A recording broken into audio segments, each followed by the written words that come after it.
So Shadows in Time is a short film directed by Kristina Fithern-Stiele and starring the young women and girls of Stardale Women's Group. Shadows in Time unveils the experiences that the girls face each and every day. And I can tell you about the film, but rather than do that, let's bring into the room the executive producer of the picture. This is Helen McPhaden. She's not only the executive producer of the film, but she's also the executive director of Stardale Women's Group in Calgary. And they are screening the film this coming Saturday at the Central Library at 1 o'clock. Hey, Helen, good afternoon to you. Oh, and nice meeting you. When was the seed planted to make the film? Okay, so Shadows in Time is part of a trilogy. Okay. So initially we did a project called The Road to address and honor missing and murdered Indigenous women and girls. And so The Road was a short film that we didn't even realize that we had the capacity to do. And then from there, it springboarded and won all these various awards. Mm-hmm.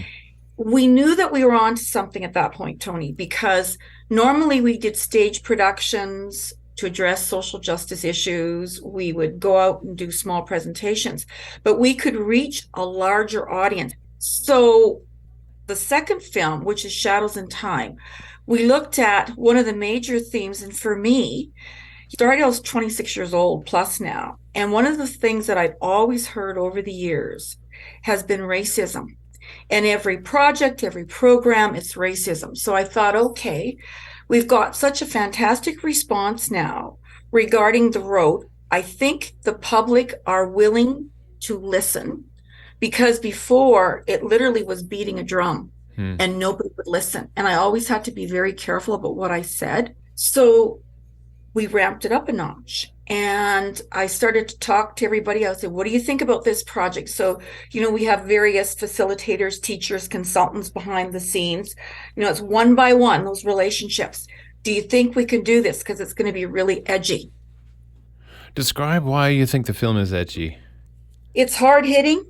It goes right for the jugular because it talks about actual truths and facts that I know that are real based on my work and career with Indigenous peoples, because I hear the stories over and over and over again. They're not made up, they're not contrived, they're actual real stories of these girls' lives about being bullied at school by teachers, about that transfer of being bullied by a teacher at school, the other students in the classroom, just by being there are seeing it. So then they're learning racism and then they perpetuate that.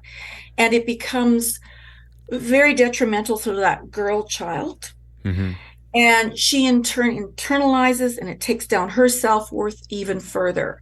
That's one example. Another example that I've heard over and over again is going into malls, going into stores, about how these young girls, well, no, they're with one of our workers at Stardale. We're not going to go into that store. We're not going there because, well, what do you mean? Because, well, because, and the girls are a little bit shy, and then they have to explain, well, we're going to be followed around. And our workers have actually have experienced that going with the young girls. Racism, to deal with the very fact that it can then lead into trafficking of the girl child. It can lead into preconceived notions that Indigenous girls, Indigenous women are lesser than. So it just keeps ramping up. And this goes right back to colonization. This is nothing that's new. It's just through time, how the government, and I'm going to use the word conspiracy, that's my new name these days, on how they have just made things out to be a certain way when that's not reality. And the more that people are becoming aware of Indigenous peoples through residential schools, through colonization, through the 60 Scoop, the more people are starting, and people are getting angry. No longer am I hearing just Indigenous people being angry and how do we deal with their pain, but we've got non-Indigenous people saying, what's gone on? We're shocked, we're ashamed, we feel guilty. Probably the most vulnerable in all of this would be a female, a young female, who happens to be Indigenous.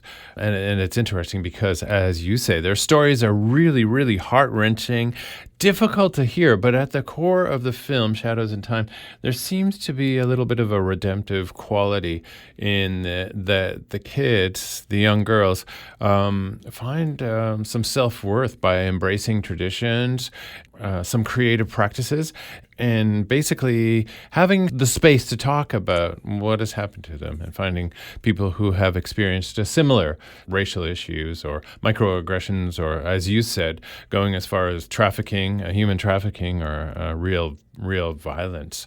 Would you say the film is redemptive at its core? Like it has a positive quality? Yes, Tony, I would, because when we at Stardale do any of our pieces of work, we always try to leave with hope. And the one thing I know to be true is the resilience of the girls that we work with and serve and the Indigenous community of Canada. And the only way that that has survived is the people that have maintained core values with culture. And it's that culture that permeates, and that's a big piece of what we do at Stardale and helping the young girls have their self-identity through bringing back the culture. A piece of this is the drumming. We started some drumming workshops. We now have a drumming group. This is National Indigenous History Month. We are so booked taking the girls out to drum and to present and to sing. And the beauty of that, I'll take it to another level, is that it really brings people, whoever are witnessing and hearing the girls sing, into a different level. Because as the saying goes, the drum is the heartbeat of Mother Earth. Indigenous peoples are the protectors of Mother Earth. And it's beautiful to see. When the colonists came over from a patriarchal Christian system, they would not talk to the women. And so the women, being all that they were, said to the men, "We will give you the drum. You can then play the drum." So there's, even as Gerald, and he's, as I said, a ceremonialist, he's a pipe carrier and so forth. We've had many a discussion, not just him and I, but publicly educating people, is that he says, even my own people don't understand. They'll go, "Oh no, the women aren't supposed to touch the drum." Well, that's crap. Mm-hmm. And people will have an opportunity to see the film at the Central Library in Calgary coming up this weekend, right? And will there be an opportunity to hear the drumming as well? And the participants in the program actually see the participants? Yes. We'll be there at 1:00 this coming Great. Saturday, June 24th. The girls are actually the drummers. They're going to drum everybody into the auditorium. It's very powerful. Yeah. And then they will perform and at a given time. And then the audience, because the girls like this, I like it, and the audience loves it. There's going to be that interaction.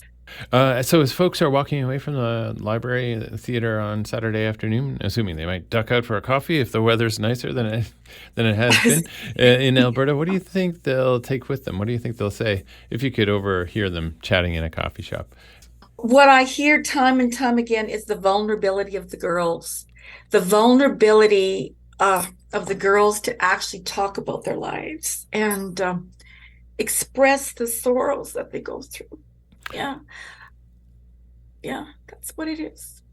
And finding something redemptive in experiencing something like your program. Yeah, for sure.